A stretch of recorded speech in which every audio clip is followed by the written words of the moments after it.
So today let me talk about Jefferson curl, how it helps your spine for your durability, your flexibility and the mobility, and how often when we are doing the spine exercise, we only tend to do in flexion and extension. We hardly even include the rotation movements. So here I'll show you how to add rotation movements of your spine, because your spine is not fragile, they are very strong, because when you load them, they become more stronger and able to take the pressure and loads.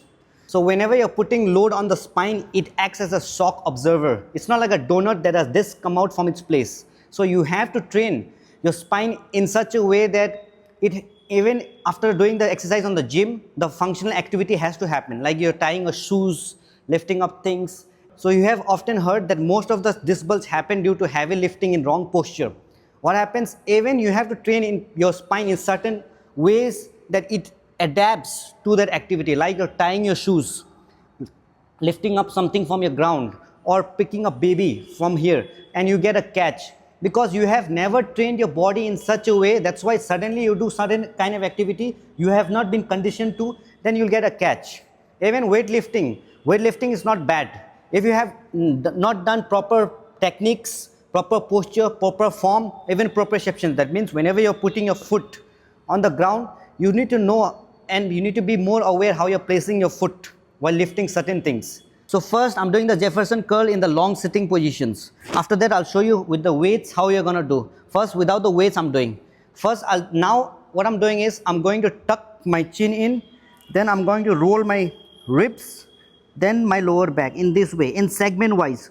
Again, when I'm coming up, what I'm doing is I'm starting from the lower back, then my upper ribs, then my chin. So on the segment wise, so you're teaching your whole spine segments, the cervical, the thorax, then the lumbar. Again, you'll come up. Make sure you do not compensate with the knees. That means the hamstring. The knees has to be locked in this way. Okay. So now what we're doing is, you can see the exercise how I'm doing. I'm tucking my chin in. I'm rolling my ribs. Then again my lower back. I'm going down. Again I'm coming up. When coming up, I'm starting from my lower back, then the upper ribs, then my head. So now we'll put little bit load here in this way. Now here I'm using a lighter weight of 2.5 kg. You can start without the weight first. Again, what I'm keeping my shoulder relaxed. Again, I'll tuck my chin in, roll my cervical, then my ribs, then lower back. I'm going there. Again slowly, my lower back, then upper body, then my chin. So in this pattern you're gonna roll. In the segment wise you're gonna do. Again the lower back, then upper body, then the chin. So in here it should be very controlled and slow manner. You should not rush this process. So each spine you need to feel how you're rolling it. So take your time, inhale and breathe in and out. Slowly you'll come up from the load from your lower spine, then upper in here.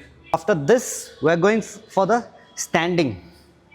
So I'm keeping the weights in front of the body, shoulder is relaxed, and I'm using the spine in the segment wise. Rest the gravity will do its work. What I'm doing is I'm tucking my chin in this way and rolling my upper thorax, then shifting it to the lower back in this way, and here we are decompressing the spine.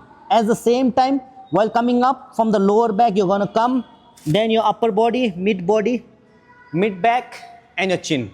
So again, you tuck your chin in, roll your ribs in segment wise. Make sure you should do it as slow as possible. In here, you're not rushing it. You're doing it properly in a slow and controlled manner. Come back and up. Do this in a controlled and slow manner. You should not rush. So here, I'm going here. I'm tucking my chin in, then rolling my upper ribs. I'm going down, shifting the weights and the load to the lower back. Make sure you do not bend your knee in this way. It should be straight. And you'll be there, decompress the spine, let the gravity do its work. While coming back also, you should be slow and controlled. From the lower back, then your mid back, then your upper thorax, then your chin. So in this way you do. So here we're working on the flexibility, mobility, strength of your spine.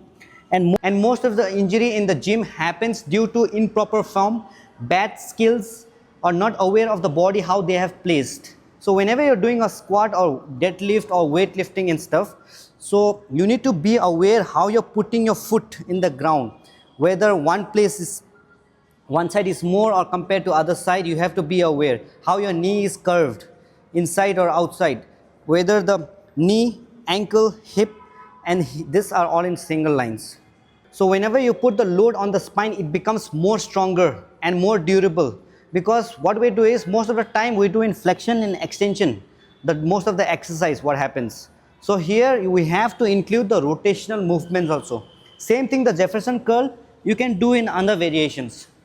Here you'll be standing, so same thing you can go, you're allowed to shift your body towards the side. So now we are targeting more of those obliques, but make sure to keep the knee straight in this way. And whenever you're going down, make sure the foot are placed properly in the ground for the better support. Then slowly in the segment wise you'll come. Okay, now you'll tuck your chin in, upper ribs, then your mid back, then your lower back. You'll go down in this way. Let the gravity decompress, and while coming up, same thing from your lower back, then your upper back. In this way you'll come.